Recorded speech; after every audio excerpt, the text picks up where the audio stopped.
Oh, kita membuka atau menyerahkan indera kita pada kekuatan daging kita, hawa nafsu kita, maka kehidupan rohani, kehidupan yang ada di dalamnya terganggu. Baik itu iman, juga Roh Kudus bisa meninggalkan kita, berlebih kasih daripada dia. Ini dari indera ini.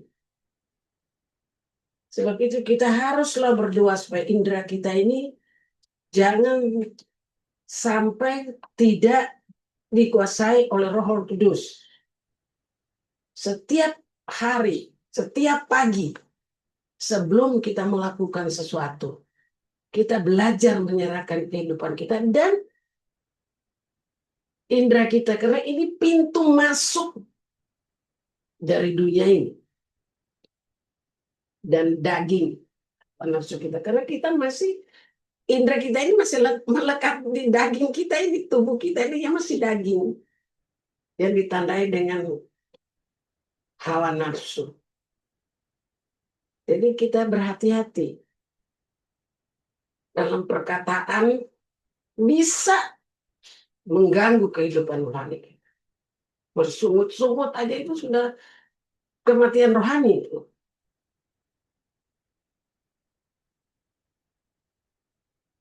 Soal mendengar juga.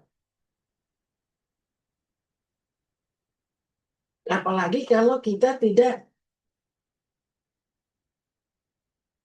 diisi oleh firman. Mendengar sesuatu cepat. Kalau ada firman dalam kehidupan kita, cepat bisa ditolak itu. Bau, bau. Sesuatu yang merangsang jiwa kita untuk hal-hal yang baik atau hal yang jahat mempengaruhi kita. Pikiran kita. Ini semua mempengaruhi jiwa dan rohani kita. Kita sudah menerima itu kepala mempelai perempuan kan? 5 indera itu ada di kepala dari mempelai perempuan itu. Itu saya sudah bagi, tapi saya tarik lagi. Jadi hanya pelayan-pelayan saja yang itu, karena itu sangat mempengaruhi dengan ilmu kejiwaan ya, psikolog ya. Itu 5 indera itu dalam kepala mempelai perempuan itu ya, dimana lewat 5 indera ini jiwa roh kita ini bisa dikuasai itu ya.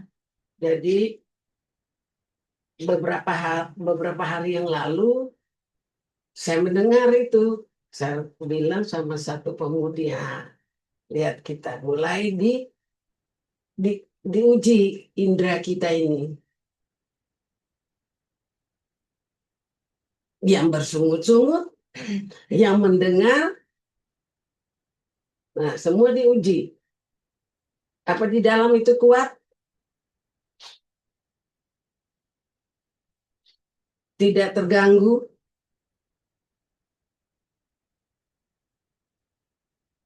Nah, itu saudara tahu ya, kita sudah terlalu banyak yang mendengar soal itu ya. Sekarang saya ingin sebab ada kita hadapi hari-hari itu ya di dalam ini, jadi saya mau sedikit memberikan pendalaman ya dari firman Allah itu mengenai perempuan tidak boleh mengajar ya. Seringkali kan saya katakan, kita dengar firman Tuhan itu jangan plak-plak-plak telan. Kita harus tahu juga lewat pembukaan firman Allah di dalam terang Roh Kudus, kita harus tahu pokok ceritanya itu dengan benar. Dan ini memang seringkali lewat pembukaan ya, hari-hari dan beberapa keadaan sekarang saya melihat banyak hamba-hamba Tuhan sudah memakai AI ya, lewat itu. Itu benar, itu tidak salah. Kalau dia mengambil ayat-ayat itu membantu sekali. Kayak saya, karena tidak tahu internet, ya saya mesti berhari-hari untuk nyari ayat yang dibukakan oleh Roh Kudus, tapi tepatnya ayat itu. Kita kan mesti cari waktu, di mana ya itu. Tuhan sudah ingatkan ada firman itu. Tapi di mana? Nah, itu kita harus cari. Lambat kan? Tapi dengan ada itu Google AI yang pandai buatan ya, kepandaian buatan ya, itu sebenarnya menolong. Kalau berbicara aja khotbah soal kesetiaan, nanti kita buka aja, nanti kesetiaan terus itu keluar. Kalau soal iman nanti dia iman, jadi tidak cepat sekali ayat-ayat itu muncul. Tapi kita udah coba anak saya soal kabar mempelai dalam terang tabernakel, belum keluar, belum ada yang masukin. Itu kan mesti dimasukin. Jadi biar juga dia pandai, tapi juga ada campur tangan otak manusia kan. Jadi tidak semata-mata itu saja. Waktu diperiksa belum ada. Jadi belum ada yang berani memasukin atau belum ini ya. Padahal sudah ada catatan-catatan buku-buku tapi belum masuk. Jadi akhirnya tuh belum bisa kita coba cari ya atau belum ketemu ya. Tapi kita sudah coba cari. Itu tidak salah. Tapi ingat, firman Allah itu, nubuatan itu, Injil itu, nanti saya tunjukkan ya. Itu bukan huruf, itu bukan manusia, tetapi Roh Kudus. Jadi sekalipun barangkali kita bisa ngamis itu, tapi Roh Kudus itu harus terutama. Kalau enggak mati sia-sia. Tanpa urapan Roh Kudus itu seperti aja kita belajar, kita memperoleh pengetahuan. Tapi belum tentu kita mendapatkan sesuatu dari apa yang Tuhan mau. Mata yang dibukakan, mata hati yang mengerti. Belum tentu. Kalau tidak ada Roh Kudus, hanya berupa huruf saja. Dalam Injil, huruf itu mati. Daging itu mati. Tak tanpa Roh Kudus. Ya, memang semakin modern, semakin dipermudah. Dan saya sudah coba, saya minta tolong anak saya, gimana sih yang ini supaya jangan kita juga salah ya, karena memang kemajuan teknologinya sekarang demikian. Saya lihat semua sudah lewat HP, apa-apa. Kalau kita belum tahu, jangan menghakimi. Itu saya tidak mau. Jangan saya sampai jadi begitu. Saya harus tahu dulu bagaimana. Yang waktu saya minta diperiksa sama anak saya bersama-sama, itu sebenarnya tidak salah. Itu justru membantu waktu kita. Cuma jangan sampai tidak ada urapan di dalam pemberitaan itu.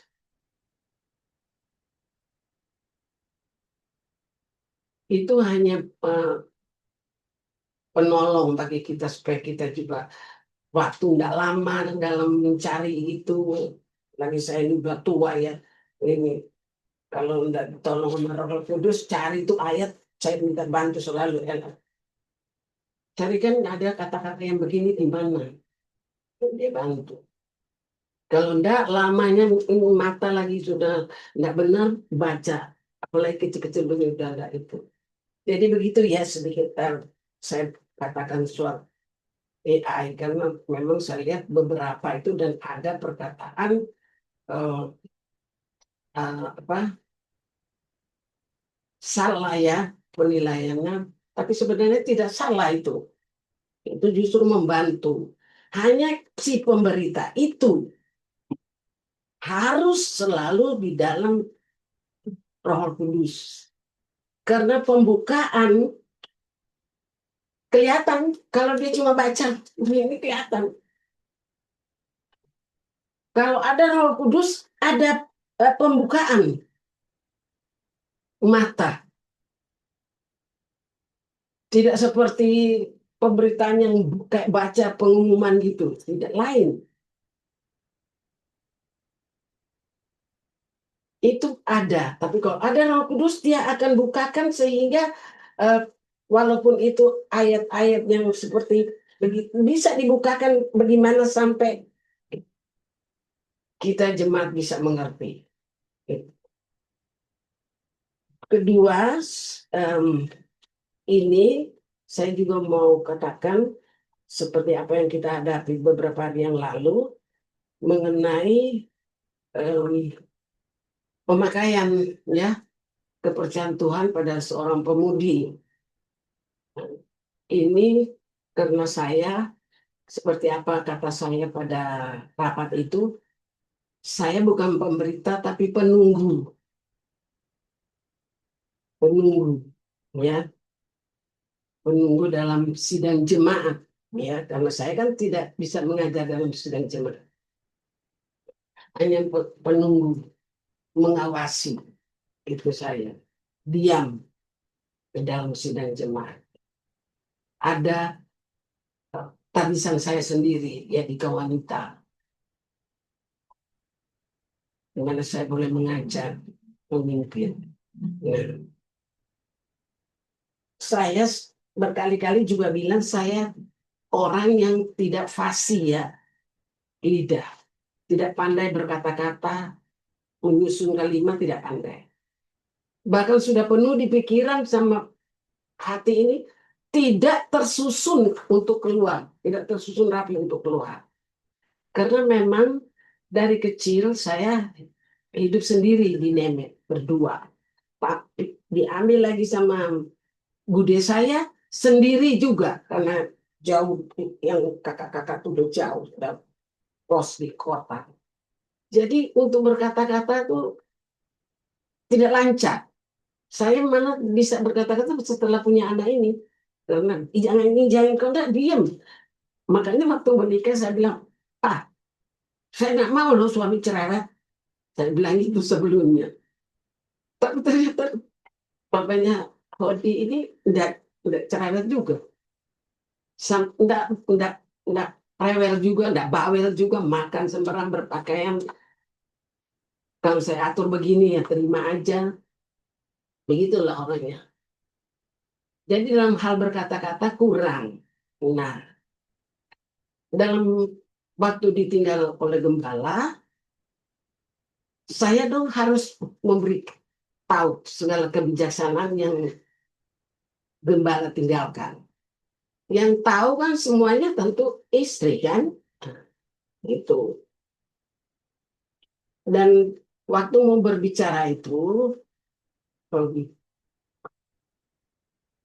saya tidak pandai juga dan saya merasa uh, tidak pantas ya. Saya sebagai ibu rohani mau berkata-kata sedangkan ada tua-tua, ya kan? Kalau berkata begini aja soal apa pribadi nggak apa-apa, tapi kalau dalam persekutuan begitu, saya merasa kurang kurang tepat ya. Jadi saya minta supaya satu pemudi itu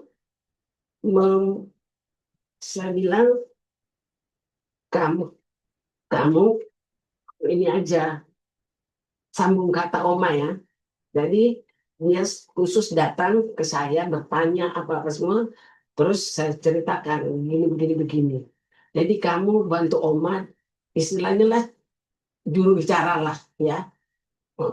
tepat beberapa kali dia datang. Dia ingin tahu apa yang menjadi saya punya apa ya kebijaksanaan gitu. Dia ingin tahu kalau Oma begini begini begini, begini. Kok begini sesuai apa yang dia lihat, dia juga temui di Jumat ya. Seperti dia bilang, kenapa Oma selalu kasih duit? Contoh saja ya, salah satu orang baru datang kok kasih duit. Ya itu siapa yang Oma kasih duit? Itu kan janda. Ada firman Tuhan, kalau seorang janda itu mengikuti ibadah bersama-sama, jangan tidak ada berkat mereka. No, hamba Tuhan Lewi juga demikian.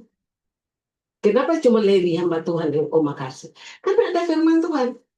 Kalau seorang Lewi berada di tengah-tengah ibadah bersama-sama, perhatikan, seperti itu Oma kasih. Tapi kan tidak terus, seperti seorang janda tidak terus. Sebab nanti dikira bayar terus setiap ibadah. Itu udah salah. Itu sudah tidak benar dalam didikan iman.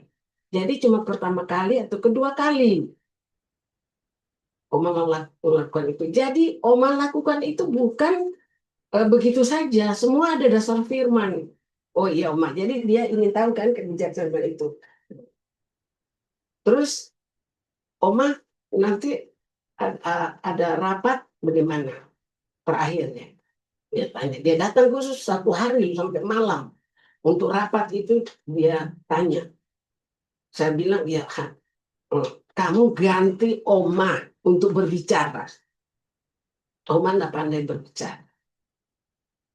Itu Oma lihat pemakaian kamu di situ. Dia seorang pemudi ya, boleh bilang ya untuk apa ya, memang khusus ya, ada talenta yang memang khusus ya. Kayak dia saya lihat ada itu, dia bisa berbicara, menyusun kata dan cepat, dia ambil kesimpulan. Itu khusus itu, nggak semua. Anak saya aja sampai bilang gitu, saya nggak mungkin jadi seperti dia. Oh, jadi berarti mama tunjuk tidak begitu saja. Nggak kalau, dan memang saya lihat memang talentanya itu. Waktu memimpin rapat, saya sempat bilang saya penunggu, jadi dan ini pemudi ini sendiri juga bilang, saya ini juru bicara Omar. Dalam rapat ini saya seperti apa namanya itu? Kalau mimpin rapat itu moderator. Saya bilang bagus, itu kata bagus. Baik. Ya sudah, dia menurut. Sesudah terjadi itu, tapi waktu dia datang malam-malam, dia jadi Oma begini, saya mesti bicara begini-begini ya. Saya bilang, iya, bicara, bicara dan Tuhan nanti bukakan yang lain. Hanya jaga aja ya. Ada orang tua, saya sempat bilang begitu ya. Ada orang tua, jadi jaga sikap aja. Karena ada firman Tuhan bilang pada orang tua seperti ibumu, bapakmu kepada orang muda, ada kan di Timotius itu. Timotius apa Titus ya? Dengan hati yang murni, suci.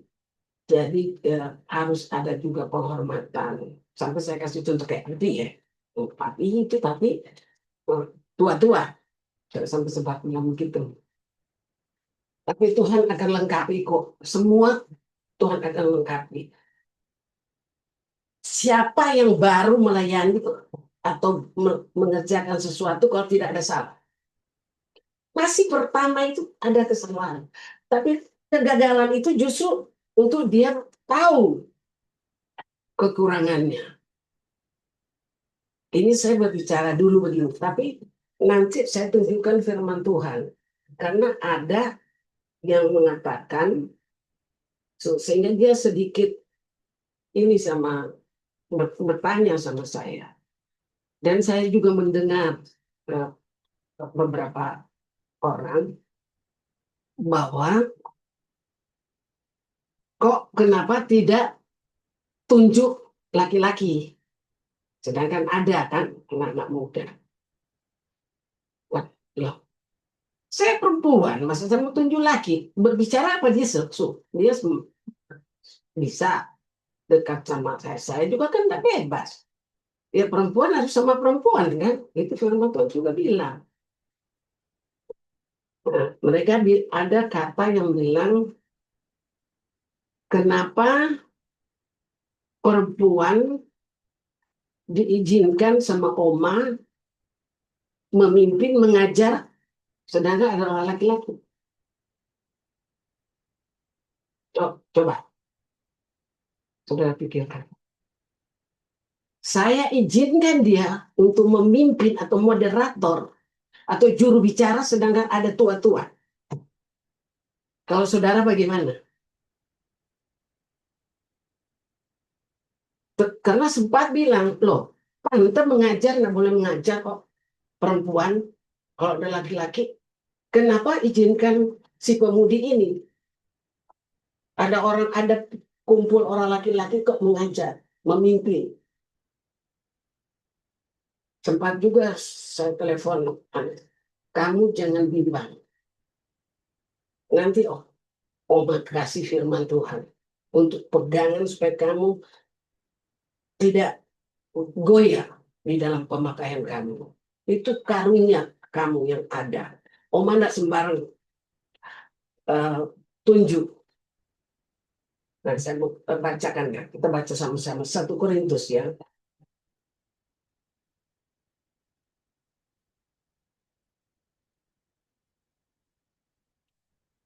Untuk kesalahan dari pengalaman yang baru itu sebenarnya penyucian. Bukan kita harus mundur atau apa. 1 Korintus kita baca dengan cepat ya. 1 Korintus 14 ayat 26 sampai dengan 40.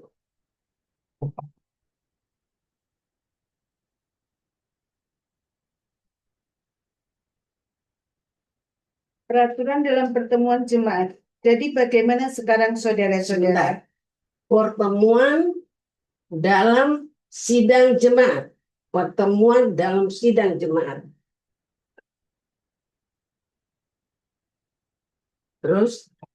Jadi bagaimana sekarang saudara-saudara, bila mana kamu berkumpul, hendaklah tiap-tiap orang mempersembahkan sesuatu, yang seorang mazmur, yang lain pengajaran atau penyataan Allah, atau karunia bahasa roh, atau karunia untuk menafsirkan bahasa roh. Tetapi semuanya itu harus dipergunakan untuk membangun. Jika ada yang berkata-kata dengan bahasa roh, biarlah 2 atau sebanyak-banyaknya 3 orang, seorang demi seorang, dan harus ada seorang lain untuk menafsirkannya. Jika tidak ada orang yang dapat menafsirkannya, hendaklah mereka berdiam diri dalam pertemuan jemaat dan hanya boleh berkata-kata kepada dirinya sendiri dan kepada Allah. Tentang nabi-nabi, baiklah 2 atau 3 orang di antaranya berkata-kata dan yang lain menanggapi apa yang mereka katakan. Tetapi jika seorang lain yang duduk di situ mendapat penyataan, maka yang pertama itu harus berdiam diri. Sebab kamu semua boleh bernubuat seorang demi seorang, sehingga kamu semua dapat belajar dan beroleh kekuatan. Karunia nabi takluk kepada nabi-nabi, sebab Allah tidak mengendaki kekacauan, tetapi damai sejahtera. Sama seperti dalam semua jemaat orang-orang kudus, perempuan-perempuan harus berdiam diri dalam pertemuan-pertemuan jemaat. Sebab mereka tidak diperbolehkan untuk berbicara. Mereka harus menundukkan diri seperti yang dikatakan juga oleh hukum Taurat. Jika mereka ingin mengetahui sesuatu, baiklah mereka menanyakannya kepada suaminya di rumah, sebab tidak sopan bagi perempuan untuk berbicara dalam pertemuan jemaat. Atau adakah firman Allah mulai dari kamu, atau hanya kepada kamu sajakah firman itu telah datang?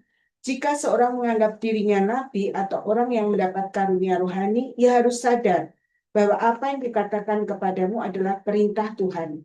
Tetapi jika ia tidak mengindahkannya, janganlah kamu mengindahkan dia. Karena itu, saudara-saudaraku, usahakanlah dirimu untuk memperoleh karunia untuk bernubuat, dan janganlah melarang orang yang berkata-kata dengan bahasa roh. Tetapi segala sesuatu harus berlangsung dengan sopan dan teratur. Kalau kita baca semua ini suasana ibadah.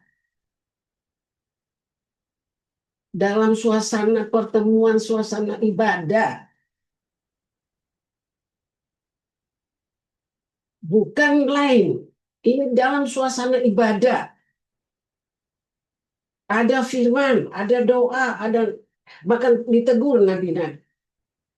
Biarpun di dalam ibadah tidak semudah itu untuk berkatakan. Walaupun saya lihat di Johor ya dulu permulaan ada dua setelah habis firman ada dua orang yang bernubuat, satu laki satu perempuan. Yang laki didiamkan sama pendeta Iwono. Coba saya minta Bapak itu diam dulu satu-satu untuk bernubuat. Diminta yang perempuan, kebetulan istrinya pendeta Lemare kan yang bernubuat. Jadi dia bernubuat. Dia berdiri dan bernubuat. Itu bukan mengajar. Itu dia menyatakan firman yang dia baru digerakkan oleh Roh Kudus. Dia bersuara. Itu dalam tengah-tengah jemaat. Jadi ini suasana jemaat ya. Di mana ada nubuat, ada karunia di sini dibilang ada bahasa roh, ada bahasa asing. Ini sebenarnya gereja mula-mula yang kegerakan Roh Kudus itu memang boleh bilang itu ya. Jadi bisa rame. Ini saya juga alami. Pantekosta mula-mula begitu, rame sekali. Suasana Roh Kudus, semua tidak tertib. Satu sudah tidak nggak tahu apa. Tidak ada yang terjemahkan bahasa rohnya. Terus membuat lagi. Aduh. Itu masa-masa gereja permulaan memang. Dan itu memang ada di gereja kalau permulaan Roh Kudus itu bekerja. Belum tertib. Jadi kita lihat itu suasana ibadah kan. Di dalam ibadah berarti. Ya. Perempuan, terutama istri di sini. Karena dia bilang kalau mau berbicara tanyakan ke suaminya ya. Berdiam diri tidak boleh berkata-kata. Itu lanjutannya di tabisan. 1 Timotius pasal 2. Kita lihat. Jadi ini dalam ibadah ya, dalam suasana ibadah.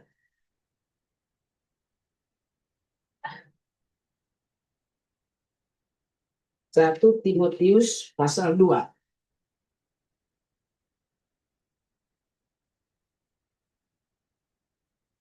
Ibadah itu tidak lepas dari firman Allah. Jadi menyangkut pemberitaan firman ya, itu terutama ya.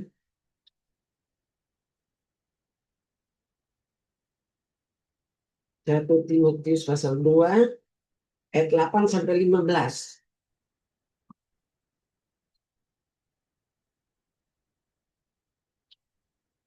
Mengenai sikap orang laki-laki dan perempuan dalam ibadah jemaat. Oleh karena itu, Ayat 8 saja. oleh karena itu aku ingin supaya di mana-mana orang laki-laki Ini dulu, atasnya dulu. Apa temanya di atas itu? ya, Sudah mengenai sikap orang laki-laki dan perempuan dalam ibadah jemaat. Makanya selalu baca. Kalau ada firman, selalu kan dibilang baca.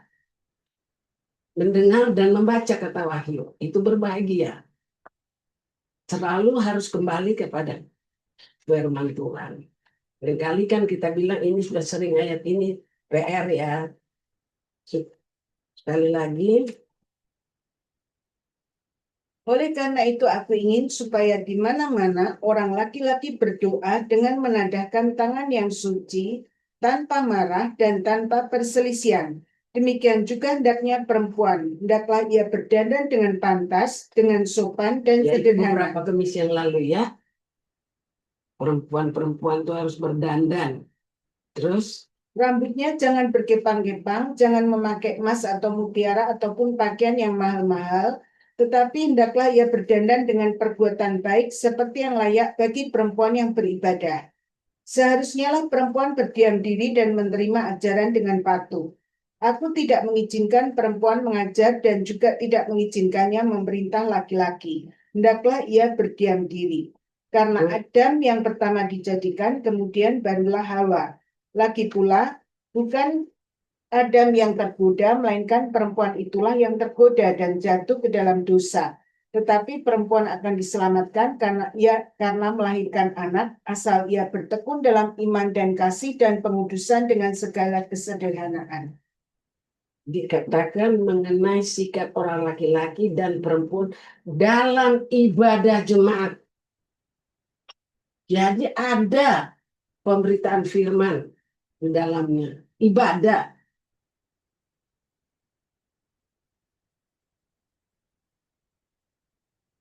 Di mana perempuan tidak boleh mengajar. Menyangkut ibadah. Tidak boleh mengajar dan memimpin. Menyangkut firman Allah. Sebab itu contohnya Hawa. Jatuh, terusir dari itu. Sebab yang dia berdialog, iblis itu laki-laki. Makanya dibilang Kain sebenarnya ini sudah benih dari iblis. Karena dia pertama-tama ini rohani ya, bukan soal bicara rohani. Benih jahat itu dari iblis. Karena dia ketemu pertama-tama laki-laki iblis itu. Si Hawa. Di situ yang dia katakan apa? Soal perintah Tuhan, soal firman, yaitu pohon baik tidak baik. Berdialog dengan laki-laki. Itu tidak boleh seorang istri. Perempuan tidak boleh.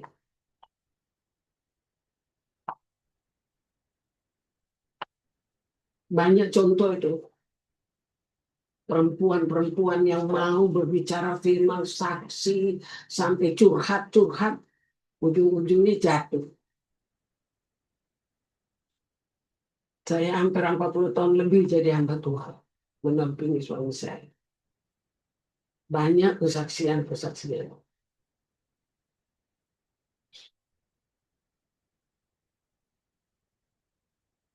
Sebab itu utusan daripada Tuhan Yesus pada murid-murid itu dua-dua. Dua-dua tuh dalam kabar mempelai itu suami istri.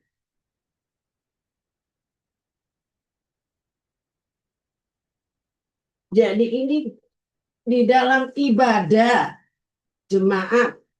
Tidak boleh perempuan tuh mengajar, memimpin.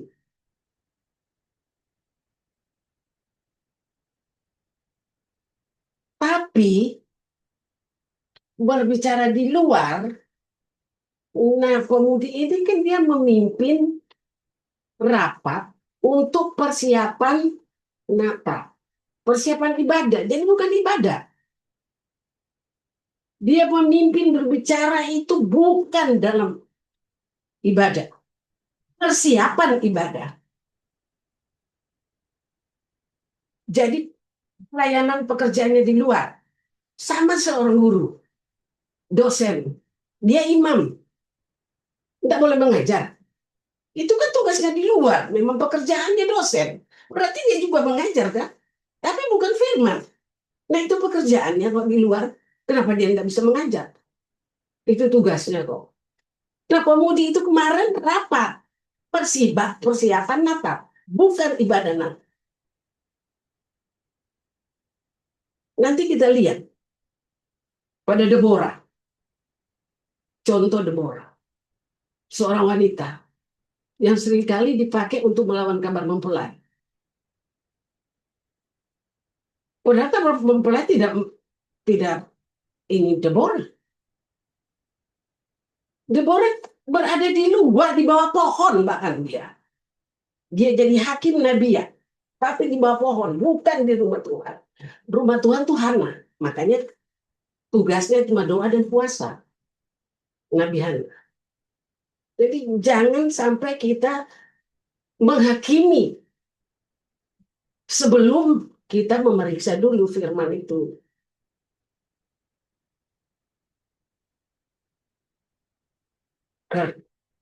Karena memang saya selalu hanya mengatakan mendengar kabar mempelai ini harus juga kita tahu kebijaksanaannya untuk melakukannya. Saya sampai kasih contoh beberapa hamba Tuhan datang ke suami saya untuk menanyakan bagaimana melakukannya. Kalau begini, kalau begini, kalau begini. Jadi tidak mentah-mentah begitu. Makanya seorang hamba Tuhan, imam, minimal dia harus setia di dalam Bible study. Kalau dia tidak sekolah. Karena dia harus berpengetahuan untuk seluruh isi Alkitab ini.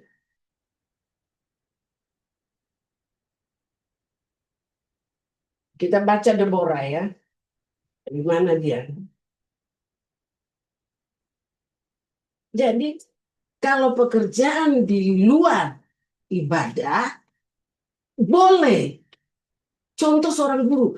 Juga contoh yang saya lihat dengan hidup saya waktu di Surabaya. Yang mimpin Sangkor itu perempuan. Pertama Tante Lis Ayawela, orang Ambon. Dia lebih keras kalau mimpin Sangkor. Kalau Sangkor kan bukan cuma perempuan. Semua laki kan. Itu bukan ibadah. Siapan ibadah. Kalau di tengah-tengah ibadah seperti Miriam, perempuan aja. Karena dalam ibadah, jadi dia mimpin perempuan itu yang menyanyi. Tapi di luar, kalau persiapan, kalau nggak salah mau jadi juga melatih sangkor ya. Nah, ada lagi melatih, bukan ibadah. Jadi kalau memang tugasnya disuruh latihlah, karena itu bukan ibadah, tugas, pekerjaan. Sama juga dengan guru-guru sekolah Alkitab. Apa cuma muridnya cuma perempuan tuh membantu, laki-laki yang membantu itu. Ada perempuan musbar khotbah di situ karena sekolah, latihan, belajar. Itu juga yang Hodi tiap Kamis sharing kaum muda. Jadi perempuan boleh juga berdoa, belajar. Jadi kita harus tahu benar karena banyak kita diserang oleh ini. Kabar benar banyak diserang oleh ini.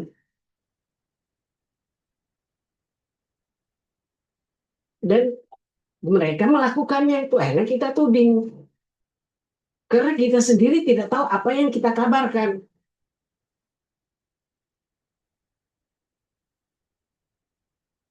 Sehingga mereka menghukum kita. Oh, kalau perempuan tidak boleh perempuan. Kita guru di masa boleh mengajar.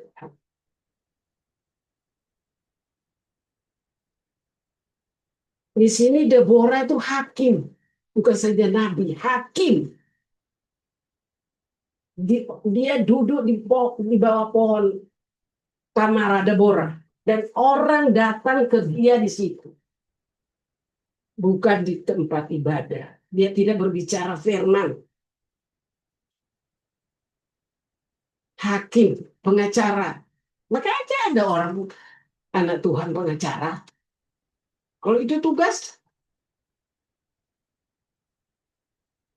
pekerjaan seorang imam bisa, nabi ya bisa. Kan dia bukan Lewi. Kayak tua-tua kita. Enggak full timer. Bisa kan? Kerja apa saja kalau memang kerjanya. Tapi dalam ibadah dia imam, dia pelayan. Ya situ yang dibilang ibadah. Cuma seringkali seorang perempuan kalau sudah biasa mengajar, nah, dalam nikahnya sudah biasa tidak hormat pada suami, Tapi ada budaya yang begitu. Jadi kita juga tidak bisa salahkan. Ada budaya yang begitu. Paling senang terbuka. Anak boleh berbicara pada suaminya, bapaknya, pada bapaknya kalau dia lihat salah, istri juga bisa. Papa gini-gini. Itu kita juga di pastori kita juga gitu. Memang sudah memudaya itu saling hidup terang, tapi ada yang tidak boleh itu tidak sopan nih menunjuk kesalahan orang tua, dan memang firman Tuhan bilang tidak boleh karena itu menelanjangi, apalagi kalau itu orang tua nggak boleh itu. Istri juga, sebab itu di Johor ketat sekali orang bersaksi. Kalau bukan tidak pengalaman mujizat yang dialami, tidak diizinkan maju ke depan untuk bersaksi.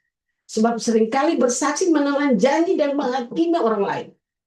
Dia tidak saksi dirinya sendiri aja. Pendeta Yuwono bilang itu. Jangan menelanjangi apalagi suami. Saksi istri jangan menelanjangi suami. Oh, suami saya begini, suami begini, begini. Tidak sadar menelanjangi nikahnya. Diusung. Tempat tidur itu yang diusung.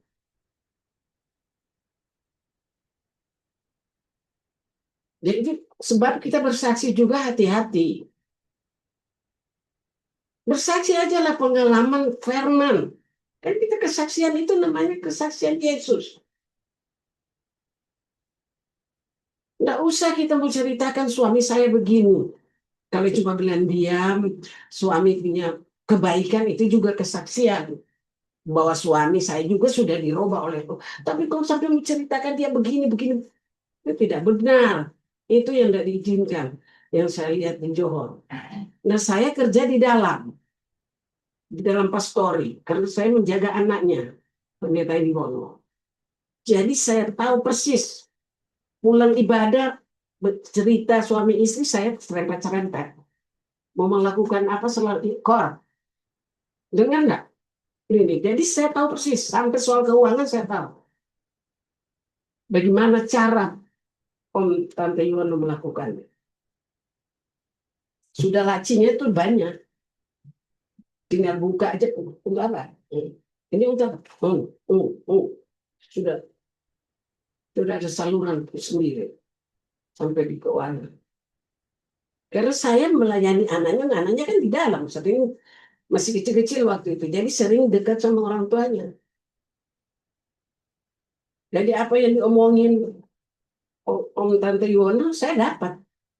Dia omongin soal hamba Tuhan punya kebijaksanaan, punya gini-gini, saya dapat.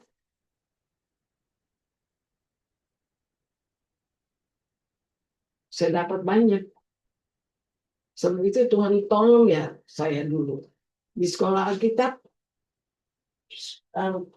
pertanyaan-pertanyaan di sekolah, nanti kalau ada temannya tante. Selalu pertanyaan guru-guru sesukar-sukar pun nggak ada yang bisa jawab, saya bisa jawab. Jadi apa? Tapi saya bisa jawab. Sampai guru-guru kita sudah tahu. Kalau mau tanya itu, ya Kori. Itu berkat juga karena saya suka berdoa. Itu juga yang saya rasa. Jadi Roh Kudus itu selalu ada, berpelihara. Kalau mau memelihara Roh harus banyak berdoa. Selalu ada di bawah kaki Tuhan. Dan kita memohon kasih, Roh Kudus sudah tahu kita membutuhkan kasih. Yang mencurahkan kasih itu Roh Kudus. Jadi kalau kita tidak ada Roh Kudus, kasih itu juga tidak ada. Tidak ada belas kasihan, tidak ada kesabaran.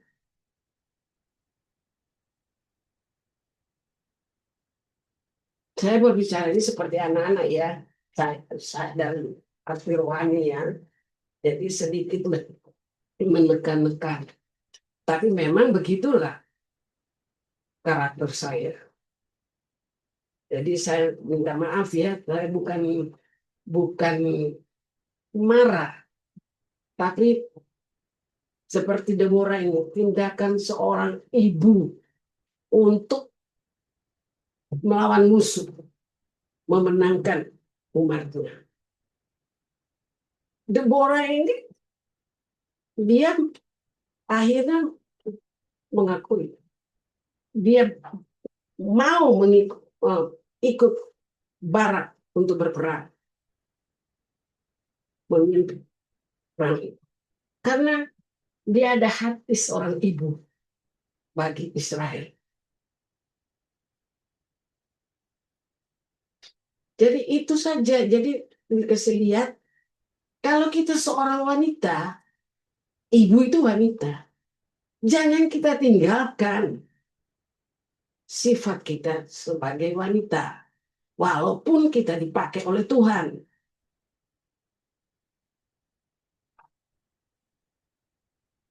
Kita baca Deborah dulu ya. Itu sedikit saja. Kita sudah tahu cerita Deborah itu, jadi kita sedikit saja cerita sedikit soal Deborah itu. Dia memang mengikuti Barak, mendampingi Barak untuk berperang, tapi itu didorong oleh karena hati seorang ibu. Jadi dia tidak lepas wanitanya itu. Hakim 4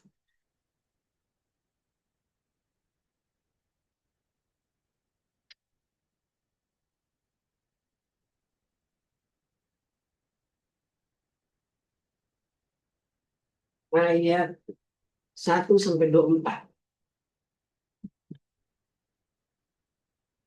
Kita baca itu semua dari 1-24. Sudah waktu ya, jam 11.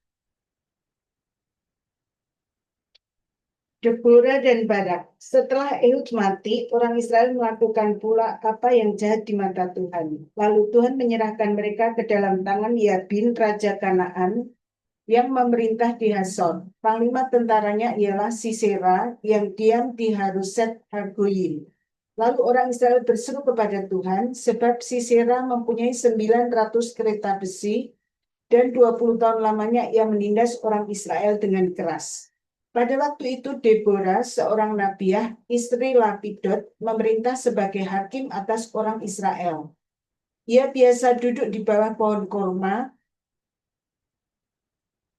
Deborah antara Rama dan Kalau dalam terjemahan lain, pohon itu pohon Tamar Deborah. Ada nama seorang wanita, Tamar Deborah.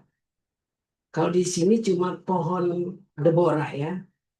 Ia biasa duduk di bawah pohon korma Deborah antara Rama dan Betel di pegunungan Efraim, dan orang Israel menghadap dia untuk berhakim kepadanya.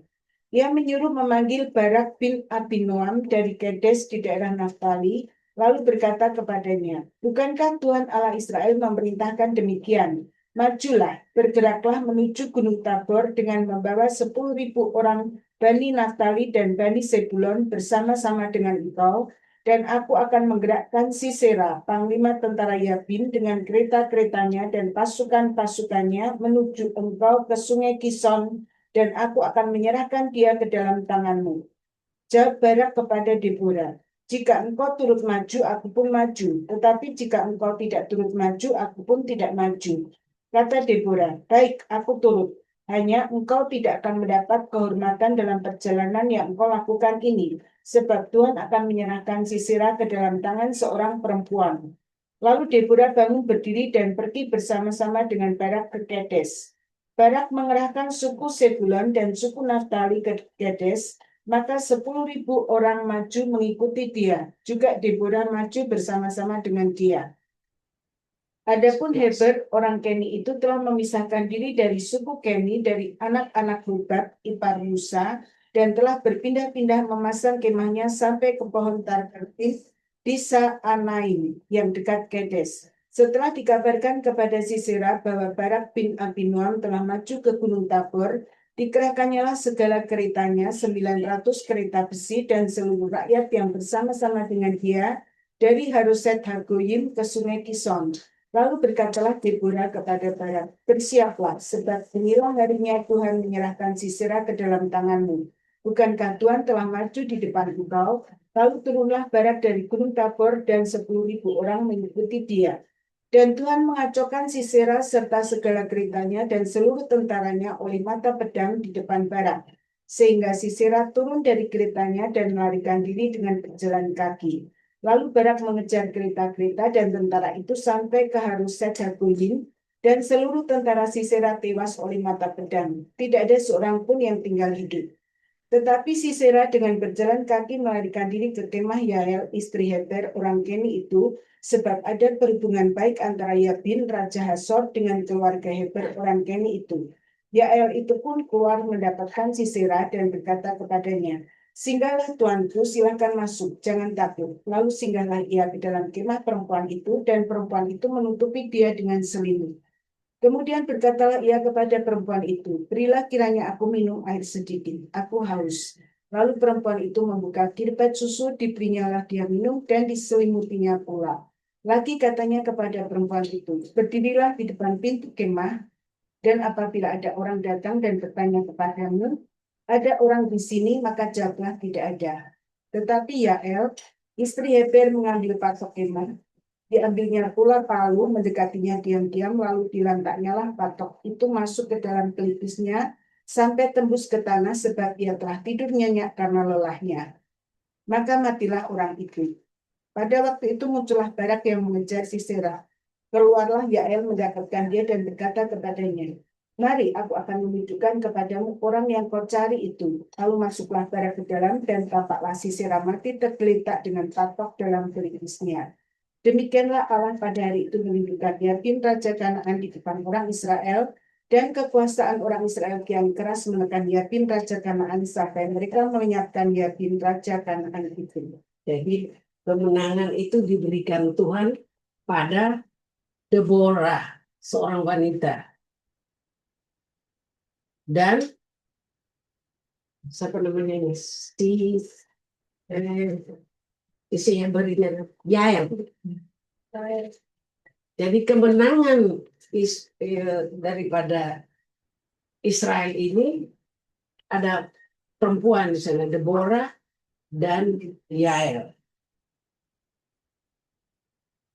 Dalam kemenangan Israel ini, dua wanita ini yang menonjol, yang seperti Deborah bilang, dalam hal ini kamu tidak dipermuliakan ya, dibilang kepada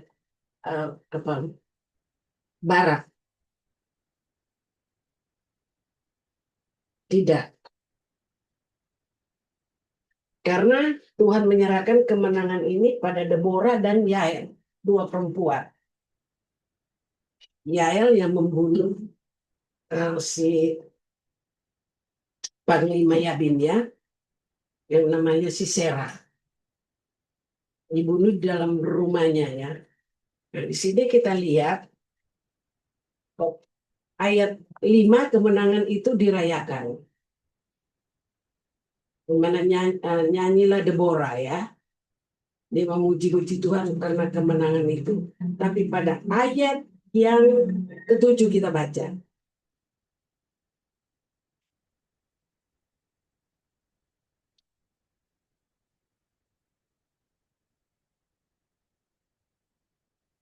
Dari pasal 5.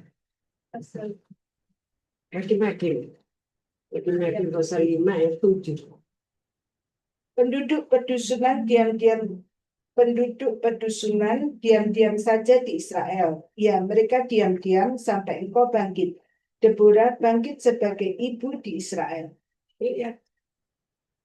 Dia tidak melepaskan sifat wanitanya, bahkan seorang ibu di dalam menghadapi musuh-musuh daripada Israel. Itu ya. Ini yang di dalam tugas apapun jangan didorong karena mau menyamakan diri.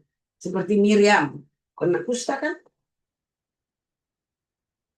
Dia bilang, apakah cuma kamu, Musa, yang yang diberikan firman?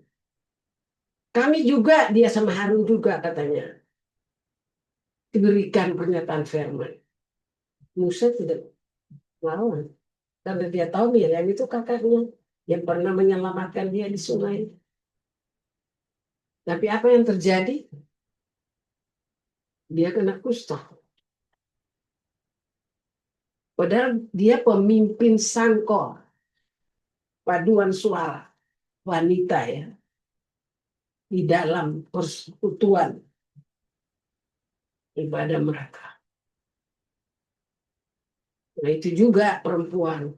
Kalau sudah ada pemakaian, ya itu yang saya dengar juga ya, karena sibuk dipakai oleh Tuhan, kok lalai, itu bisa kebablasan.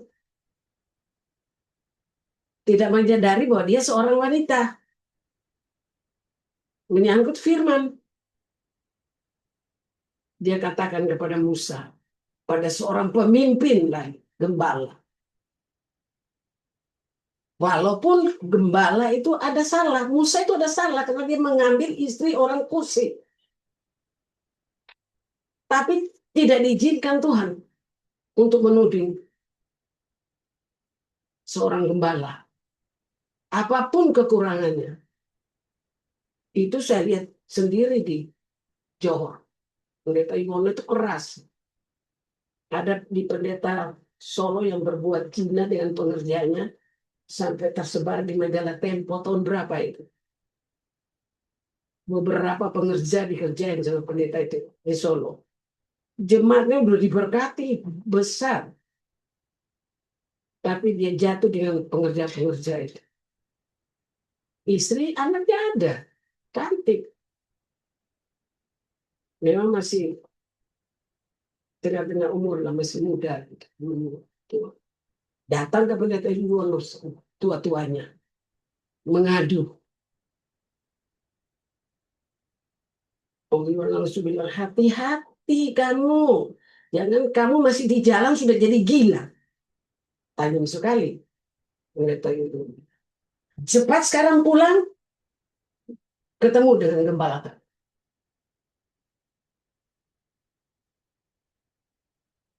Mereka pergi dia ketakutan. Hampir juga masih jurang pulangnya. Lihat. Nah ini Miriam.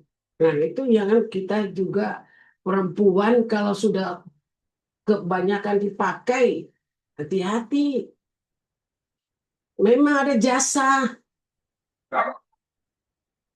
Tapi suka kebablasan. Apalagi kalau suami itu diam-diam kayak Musa. Musa lemah lembut, diam-diam, namanya omong. Dia bilang, aku nggak bisa ngomong. Makanya ditemani sama sama Harun. Nah Miriam, sudah ada jabatan, tugas. Tak bisa. Pemakaiannya sudah ada. Bahkan Musa diselamatkan dari sungai oleh dia, oleh Miriam. Tapi juga karena ini, kebablasan namanya. Lengah. Tuding Musa sebagai gembala pemimpin umat Israel.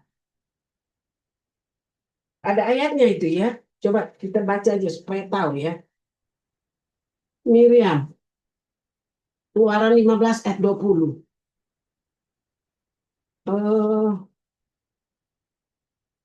Pemimpin paduan Keluaran 15 ayat 20. Terkena kusta, menuding Musa sebagai gembala 12 ayat 1 sampai 15. Bilangan 12 ayat 1 15 itu terkena kusta, Miriam terkena kusta. Menyangkut firman Tuhan. Bukan hanya kamu yang mendapatkan firman. Di Korintus juga dibilang. Tadi kita ada kata-katanya sama. 1 Korintus 14 tadi kita baca.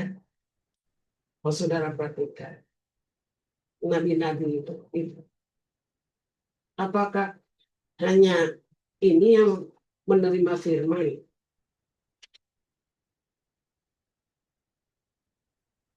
nabi membuat mereka sudah terima, tapi dalam sidang jemaat biarpun dia nabi dia harus tutup mulut, diam.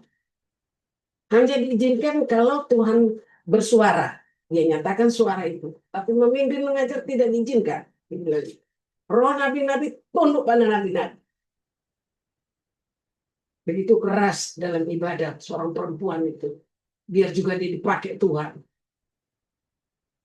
Kalau dalam ibadah itu diam.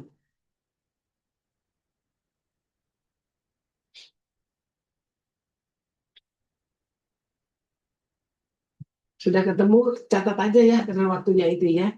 Jadi terkena kusta bilangan 12 ayat 1:15. Nanti saudara baca itu ada ayat di 1 Korintus sama perkataannya. Soal perkataannya kepada Musa itu, kata-katanya kepada Musa itu. Keluaran 12 ayat 20 itu pemimpin paduan si Miriam. Nah, kita sekarang kembali kepada Deborah. Ya, Deborah.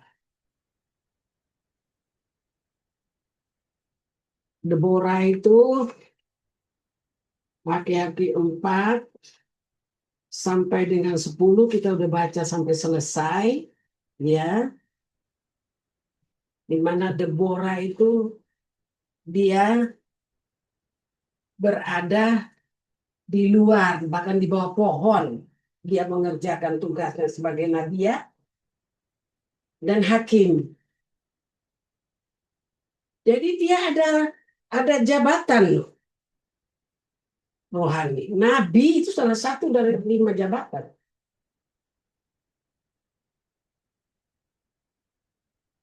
Tapi dia berada di luar, bukan dalam ibadah. Dan ada firman seorang nabi atau rasul atau pelayan-pelayan apa semua harus selalu ada firman. Harus selalu mendengar suara firman. Di dalam sebagai penunggu.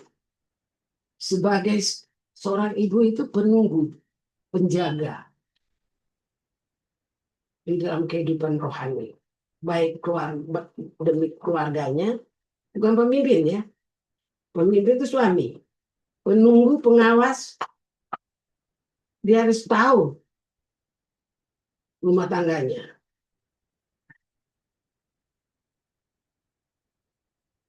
Tapi terlebih Deborah ini dia seorang ibu, nabi ya, berarti dia seorang hamba Tuhan. Ada firman Allah, sebab itu Tuhan pakai dia untuk orang-orang datang kepada dia sebagai pekerjaannya hakim. Tapi sebagai hamba Tuhan, saya bilang hamba Tuhan bukan pendeta, bukan Lewi ya. Tua-tua pelayan juga itu hamba Tuhan. Kita semua sebenarnya hamba Tuhan. Imam-imam. Kita sesudah dimerdekakan kita menjadi hamba kepada Allah. Jadi seorang hamba itu selalu harus ada firman.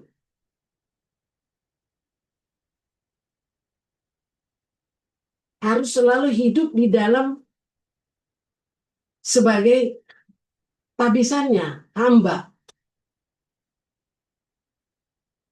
Sehingga di mana saja kita berada, Tuhan nyatakan firman itu. Tuhan pakai di mana saja. Boleh menyalurkan firman yang dibukakan bagi kita. Bersaksi. Itu nabiat si Deborah. Sehingga satu waktu dia mendapatkan suara Tuhan mengenai Israel.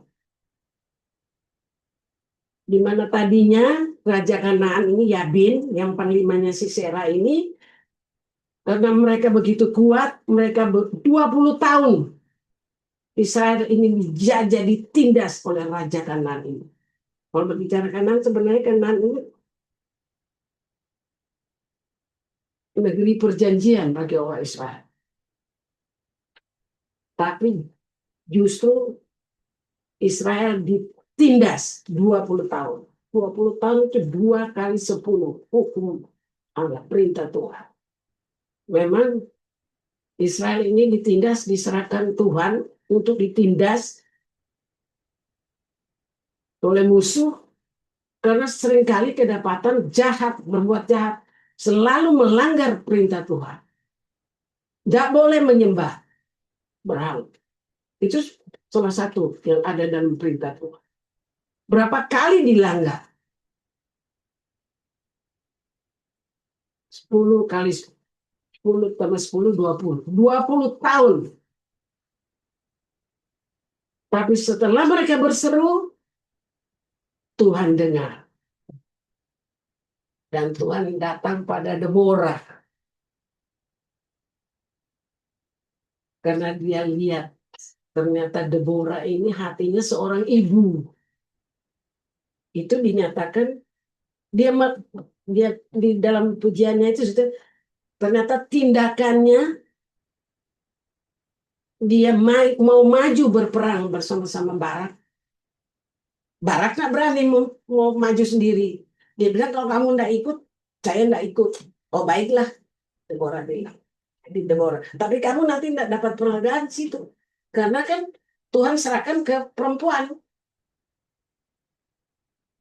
Makanya yang di pujian itu ada 2 nama perempuan, Deborah dan Yael. Barak tidak mau maju kalau tanpa Deborah. Sebab itu sudah bilang dulu sama Deborah, nanti kamu tidak dihormati ya.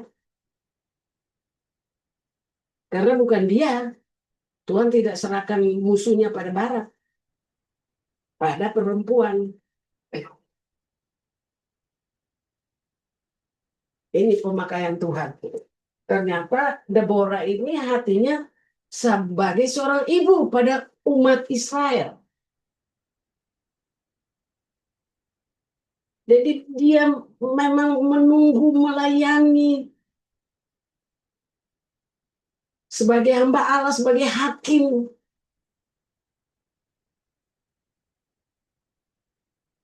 Terhadap umat Israel. Tuhan lihat itu.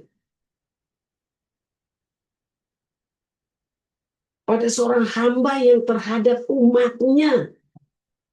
Ada hati seorang ibu. Hati seorang ibu apa tuh? Mengasihi, melindungi, memelihara. Bahkan rela berkorban untuk anak-anaknya. Ini ada pada Deborah. Sehingga Tuhan memberikan suara untuk memenangkan Israel, umatnya, lewat Deborah, bukan Barak.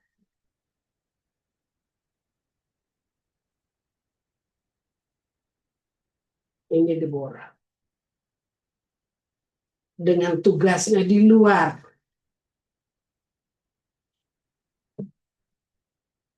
Tugas apapun yang kita lakukan, kalau hidup kita ini benar, nubuat yang besar adalah kesaksian Yesus atas Petrus kan, nubuatan. Jadi dimanapun kita berada, kalau kita ada kesaksian Yesus, kita dipakai oleh Tuhan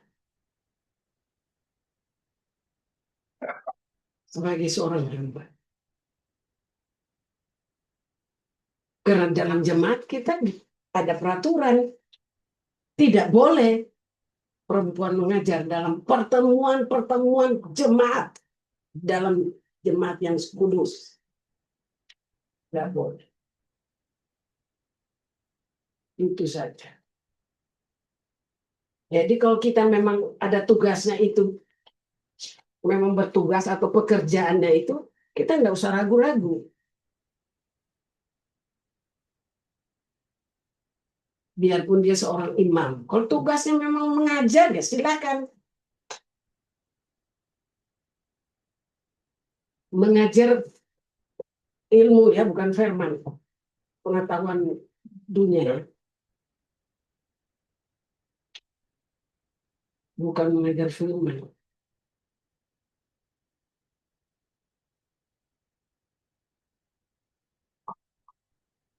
Dan ini pada hari Minggu saya lagi kusikin Mas 12, dan ini sesuai apa yang saya katakan di rapat bahwa saya hanya sebagai penunggu. Saya ditetapkan firman hari Minggu di Yehezkel 33 itu. Di situ saya baru tahu. Jadi ini memang diizinkan terjadi, saya dengar juga suara-suara ini supaya justru saya menyadari panggilan saya. Karena saya sempat berpikir sih, gembala sudah tidak ada. Masa saya ibu gembala? Padahal dalam pemberitaan Bapak Gembala, seorang gembala itu, seorang ibu juga itu gembala bagi anak-anaknya. Seorang pemimpin, apakah itu bulan, apa itu sekolah minggu, apakah itu komunitas, itu gembala bagi jiwa-jiwa yang dilayani, seorang gembala. Setelah berpikir juga, bagaimana ya? Tapi diingatkan selalu, kamu dipanggil jadi hamba Tuhan full dengan jabatan yang kamu itu, ya sebagai ibu gembala mendampingi gembala. Ya sekarang gembala tidak ada, kecuali kalau gembala sudah ada ya, sudah ada seorang gembala. Tentu saya dari belakang sebagai seorang ibu aja, doa, puasa, untuk sidang jemaat. Apalagi kalau sudah tua, ya. Itu terus datang firman Tuhan Yehezkel 33 mengenai penunggu. Ya, penunggu kalau di sini penjaga. Di Yehezkel 33 dikatakan penjaga. Penjaga sama dengan penunggu. Yehezkel 33 ya. Kita sudah dengar bersama ceritanya di mana Yehezkel 33 ini ada seorang penunggu, di mana seorang penunggu itu atau penjaga itu dia harus memiliki sangkakala atau nafiri. Dan kalau kita baca itu di dalam 33 ada tambahan saja dengan melihat mata. Itu memang kebutuhan, salah satu yang penting di dalam seorang penjaga, mata yang terbuka. Tapi kita belum, karena waktu ya, Mas Eko belum sampai di situ dibukakan. Tapi saya sempat melihat itu. Coba kita baca dulu ya, seperti yang di mana seorang penunggu itu bukan saja seruling, tetapi mata yang melihat, mata yang terbuka.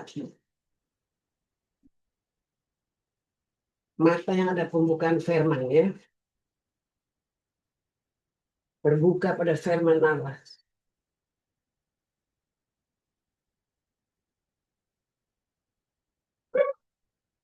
Sebab kalau mata tidak terbuka pada firman, dia tidak tahu rencana Allah. Hukuman datang, dia tidak tahu.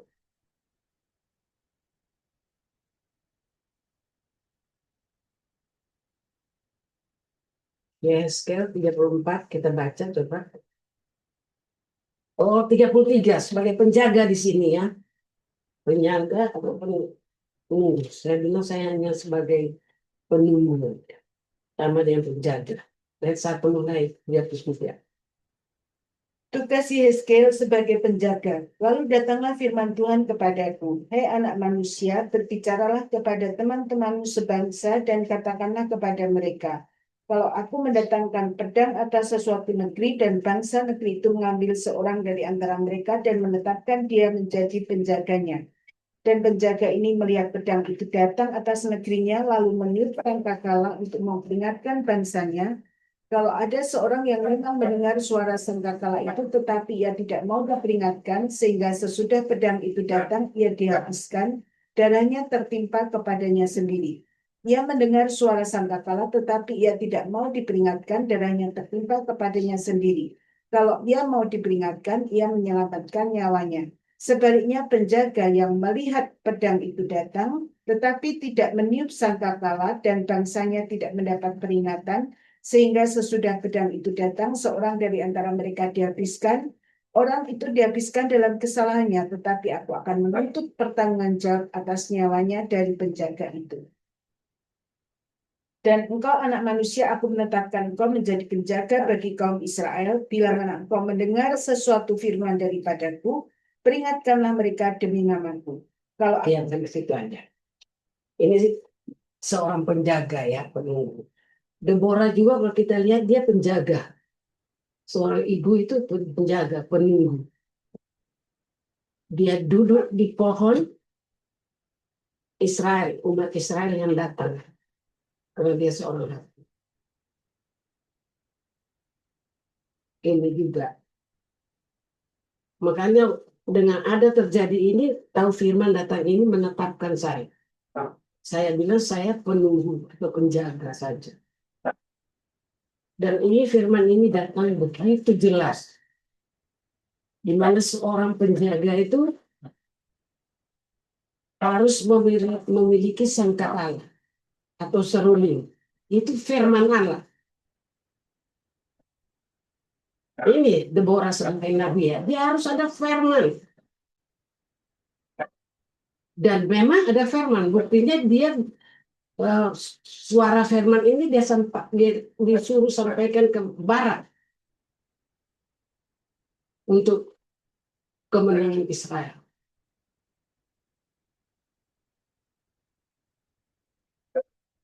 Dan dikatakan di sini seorang penjaga, dan penjaga ini melihat pedang itu sebenarnya satu penghukuman. Tapi pedang itu juga merupakan firman Allah di dalam hikmatnya, di dalam ketajaman firman. Untuk menyatakan kebenaran dan kejahatan. Ketidakbenaran. Ini pedang. Jadi pedang itu sesuatu ketajaman dan firman Allah di dalam firman Allah di dalam hikmatnya. Ada hikmat di dalam pedang itu sebenarnya. Karena pedang itu sebenarnya firman Allah. Juga firman Allah yang wajar, kata Ibrani. Tapi pedang itu, ketajaman pedang itu merupakan hikmat daripada Allah. Untuk menyatakan kebenaran dan kejahatan. Kita baca Ibrani dulu. Ibrani 4 ayat 12 sampai 13. Soal pedang itu ya.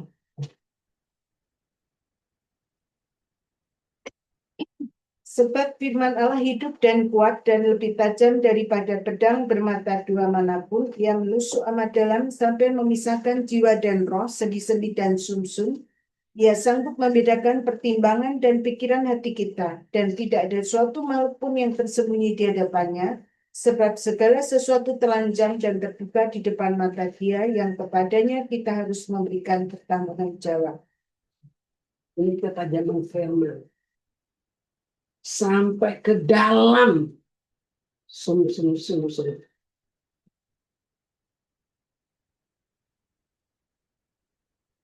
Tapi sebenarnya ini merupakan hikmat Allah untuk menghukum dosa, kejahatan itu. Supaya nampak kebenaran itu. Kita mengalami penyucian. Ini surat Ibrani ini. Jadi bukan Kristen biasa. Seperti Israel. umat Tuhan yang bukan biasa. Jadi bukan firman yang enak-enak, karena terlalu Israel terlalu bebal, makanya dikasih musuh peperangan pada zaman firman itu. Nah kita umat Israel yang sungguh-sungguh, bukan firman-firman biasa, ngantuk nanti kalau biasa. Firman itu sudah perlu tajam untuk kita bisa melihat kejahatan kita yang di dalam ini. Sampai pada roh sumsum apa dalam hal itu. Sumsum itu menghasilkan darah. Jiwa kita. Lihat kata jangan firman. Untuk menyatakan kebenaran dan kesalahan, kejahatan kita. Tapi itu merupakan hikmat Allah untuk membenarkan kita, dan bagi yang jahat itu merupakan satu hukuman. Tuhan mengasihi manusia tapi membenci dosa.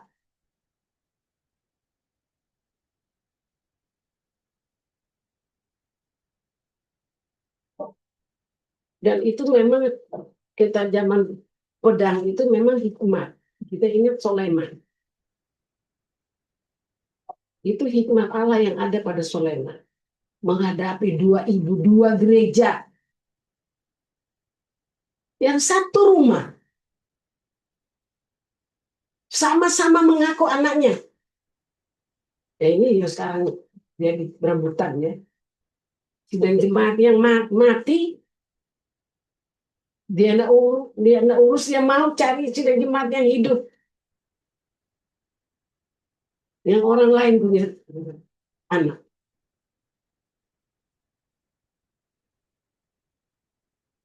Jemaat yang tidak ada perkembangan rohani, bukan perkembangan gereja ya, perkembangan rohani.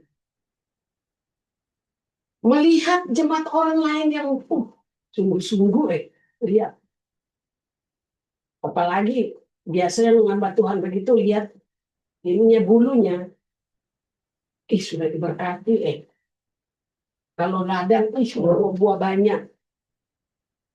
Itu yang diinginkan.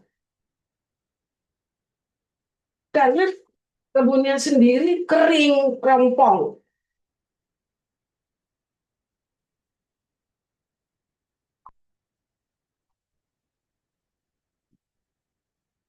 Dua gereja ini sama-sama mempunyai anak. Tapi karena kesalahannya sendiri, dia tiduri anaknya.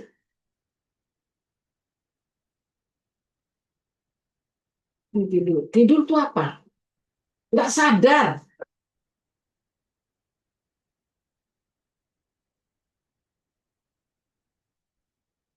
Dengan daging hawa nafsunya.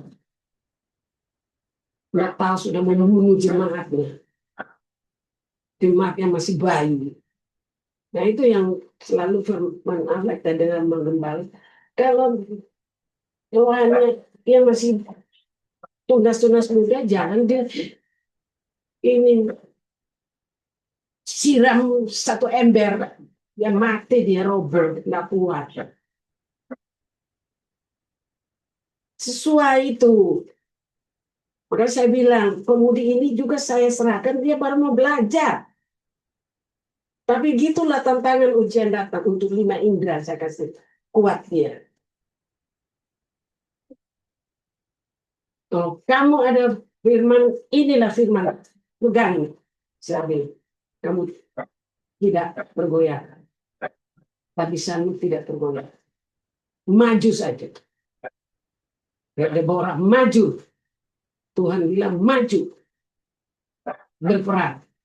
Karena kalau tidak berperang, tidak melayani itu juga kutukan.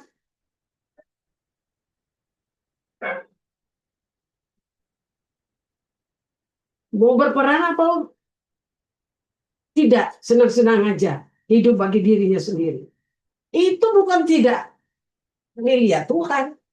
Kalau kita baca tadi di pasal 5 dari raja-raja, hakim-hakim Deborah, ada suku-suku yang Israel mau berperang, maju berperang, mereka pindah di kemah-kemah lain, senang-senang hidup sendiri-sendiri, rasa tenang-tenang saja. Padahal mereka adalah salah satu suku dari saya. Ada beberapa suku. Hanya beberapa suku yang disebut itu yang berperang. Mereka itu malah hidup sendiri, tenang-tenang, diam-diam. Pada pasal 5, bukan Tuhan tidak lihat. Kutukan dikatakan. Coba lagi kita baca itu. Kembali ke hakim-hakim ini. Jadi kita harus maju berperang, jangan mundur. Mundur kita binasa juga. Mau enak, nggak ada tantangan, nggak ada hinaan, nggak ada omongan. Oh jangan, nggak mau maju karena nggak mau sengsara. Nah, kutukan bagi mereka yang tidak mau berperang. Coba Hakim-Hakim 5 pasal 23. Bukan Tuhan tidak perhatikan. Kutukilah kota Meros, firman malaikat Tuhan, kutukilah habis-habisan penduduknya, karena mereka tidak datang membantu Tuhan sebagai pahlawan. Sebaliknya, 24. Diberkatilah Yael, istri Heber, orang Keni itu, melebihi perempuan-perempuan lain. Diberkatilah ia, melebihi perempuan-perempuan yang di dalam kemah. Nah, ini perempuan yang berperang justru diberkati. Kalau tidak berperang, kita sudah baca itu di pasal 4, suku-suku itu. Mereka tinggal di kemah-kemah senang-senang berdiam diri. Mereka sudah dengar Israel mau berperang. Mereka tenang-tenang aja, senang-senang menyenangkan diri sendiri. Tidak mau membantu di sini dibilang. Nah itu kutukan. Dan memang dikatakan dalam Ulangan 28. Bagi orang yang tidak mau berperang, tidak mau melayani ya.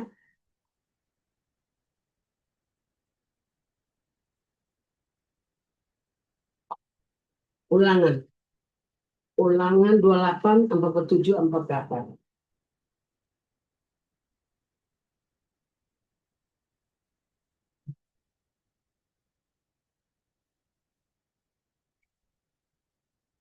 Ulangan 28, 47, 48.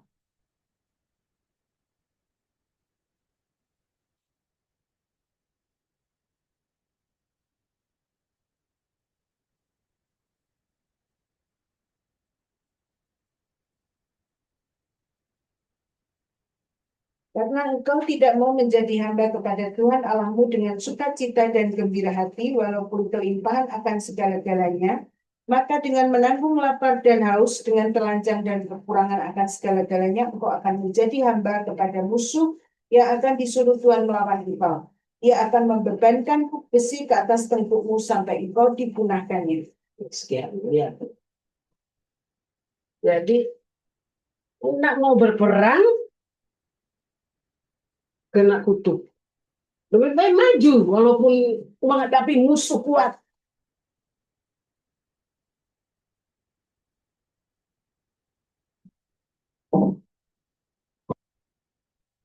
Tetapi kalau dengan firman kita datang pada musuh-musuh itu akan dikalahkan.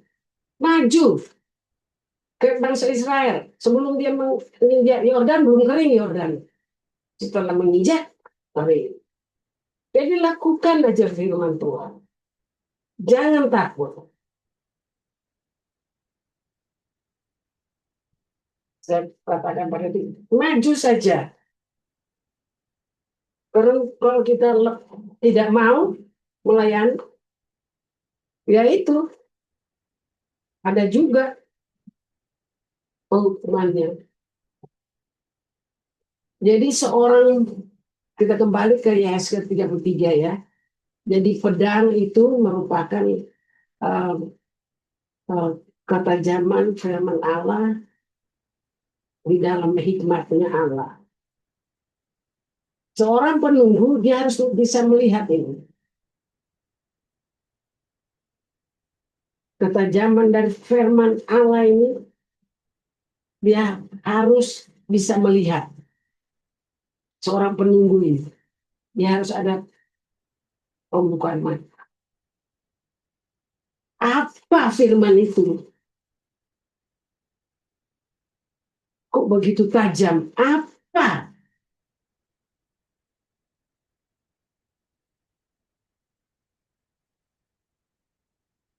Ini sudah merupakan hukuman atau apa? Seperti Sulaiman ya, dia dua itu tadi. Dengan hikmat Allah yang ambil pedang, mau itu. Baru yang benar bersuara, oh ini, biarkan saja anak itu diberikan kepada dia. Tapi yang satu, kelihatan, ini yang benar nggak mau anak itu diberi. Tapi yang tidak benar, kelihatan gitu, kejahatannya. Hatinya yang jahat kelihatan lewat pedang. Nah ini hikmat Salomo, hikmat Allah yang ada pada Salomo dalam pedang. Nah, seorang penunggu dia harus bisa lihat ketajaman dari firman Allah. Dikatakan di dalam Yesus 3. Karena kalau tidak lakukan itu hukuman. Penghukuman itu pedang itu. Tapi kalau dilakukan, sebab itu penunggu ini harus memiliki juga mata yang melihat dan memiliki firman seruling.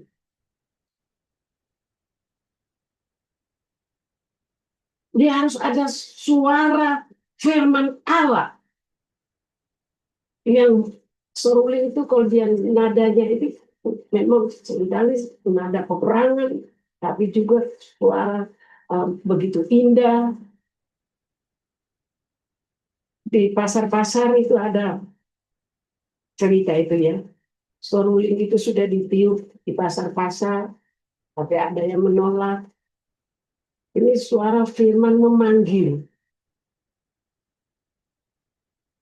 Nah sekali suara seruling itu bagi seorang penjaga memanggil, tapi seringkali memperingati. Seperti penjaga sini, dia melihat pedang itu, firman Allah dan ketajaman. Apa yang dia harus katakan kepada jemaat?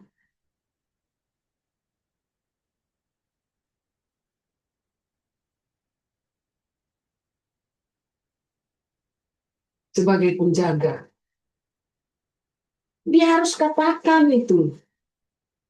Kalau itu berupa teguran, ya teguran. Kalau memang itu panggilan, ya panggilan. Kalau bilang bertobat, ya bertobat. Itu suara seruling firman Allah yang harus dimiliki oleh penjaga itu. Untuk menolong jemaatnya, umatnya. Di sini umat Israel. Kalau umatnya itu mendengar, menurut, ya tertolong. Kalau dia mendengar firman dan dia melakukan, tertolong. Tapi kalau tidak, ya salah sendiri, nanggung sendiri akibatnya. Atau sebaliknya, sudah ada pedang,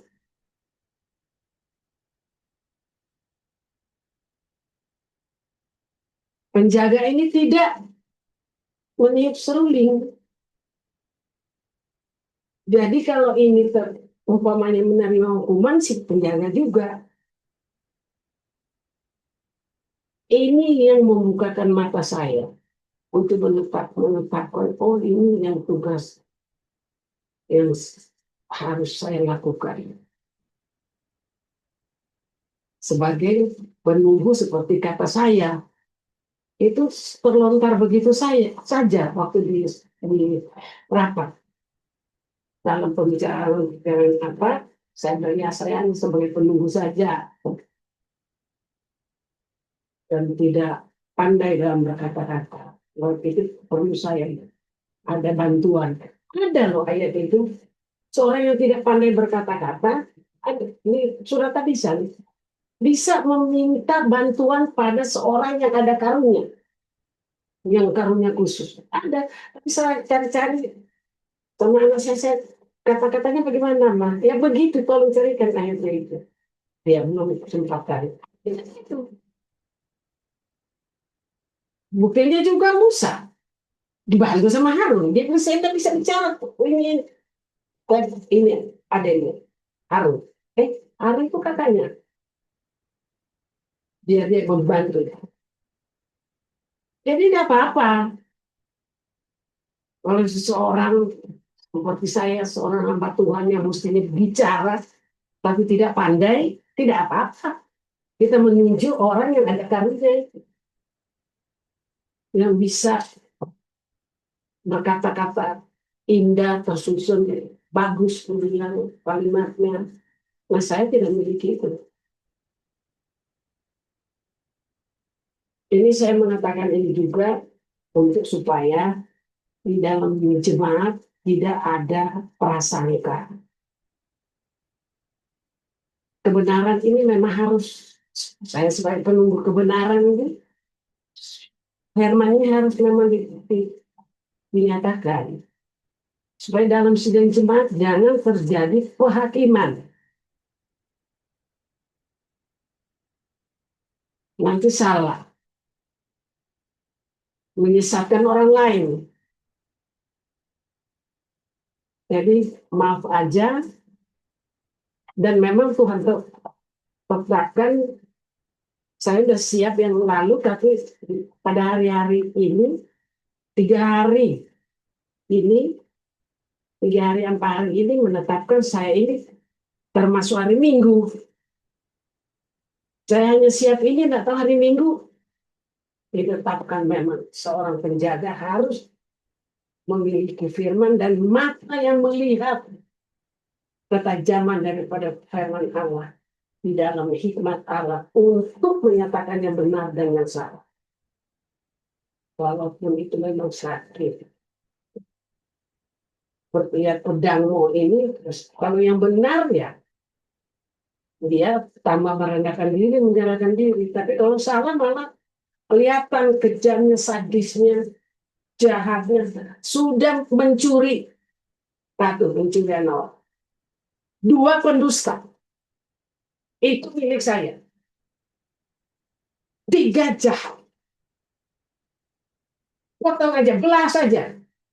Dia sama-sama tidak memiliki. Itu jahat itu.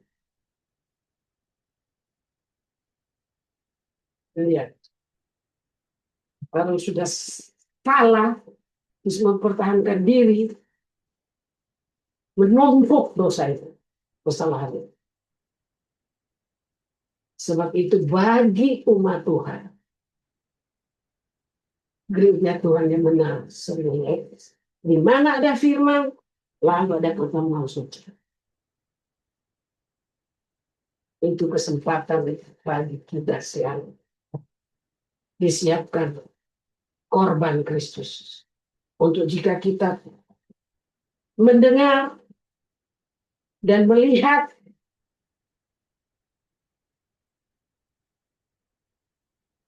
kesalahan kita, kalau kebenaran kita tahu itu benar ya maju. Kalau kita melihat ada kejahatan ya bertobat, ada korban Kristus yang siap dengan pengampunan dan penyucian untuk kita tetap dalam persekutuan dengan Tuhan dalam tubuh dan darah Tuhan sampai pada kedatangan Tuhan yang kedua.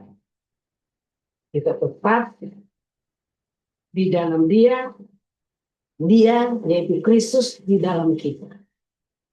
Supaya dalam penantian kita kepada Tuhan pada kedatangan yang kedua kali, kehidupan Kristus itu ada di dalam kehidupan kita. Seperti mempelai perempuan. Kehidupan Kristus dalam tabernakel ada ini, mempelai perempuan juga ada tabernakel. Kehidupan rohani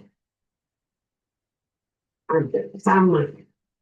Dan pada ayat juga yang terakhir Kamis yang lalu saya ingat di dalam pengenalan sudah dapat pengampunan di Setiwan itu bicara kalau kita mengenal Kristus biarlah kita hidup seperti Kristus itu.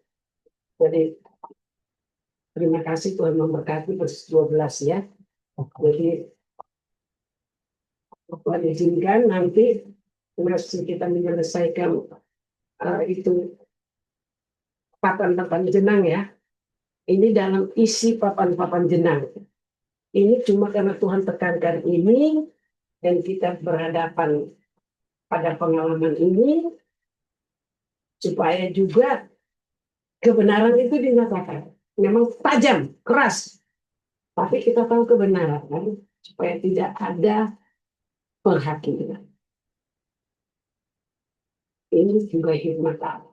Yang terjadinya itu, persoalan itu memang dinyatakan.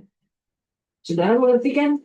Jadi bukan semua rata-rata wanita yang mengajar. Oh, pekerjaannya itu kok di dalam ibadah. Sekali lagi saya supaya jelas. Kalau tugasnya, pekerjaannya itu silakan di luar ibadah. Wanita kalau memang tugasnya bos, suka mengatur apa, memimpin anak buahnya gini. Itu pekerjaannya di luar, pekerjaannya dia, ya silakan memimpin. Seperti juga Ibu Mulyani, dia pelatih sangkop, silakan. Itu bukan ibadah, di luar ibadah, persiapan ibadah. Itu tugas pemakaian Tuhan tuh. Karena ada talenta itu. Dan ditunjuk memang itu dipercayakan. Silakan maju berperang walaupun ada tantangan, ada persoalan. Daripada kita enak-enak, tenang-tenang saja. Nggak mau ambil bagian dalam pekerjaan Tuhan. Nggak mau. Karena nggak mau sengsara, nggak mau susah. Orang lain bersenang-senang memuji Tuhan karena kemenangan, baliknya dia kutukan kehakiman itu. Ya, mari kita bangkit berdiri dan saya serahkan kepada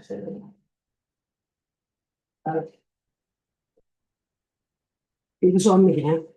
Sebelumnya karena kita menghadapi Natal nanti Desember, sekarang kita sudah dalam mempersiapkan untuk menghadapi Natal. Jadi kaum wanita yang terakhir kan Kamis depan bulannya, Kamis depan lagi masih. Jadi tanggal satu kali lagi, tanggal 13 ya itu.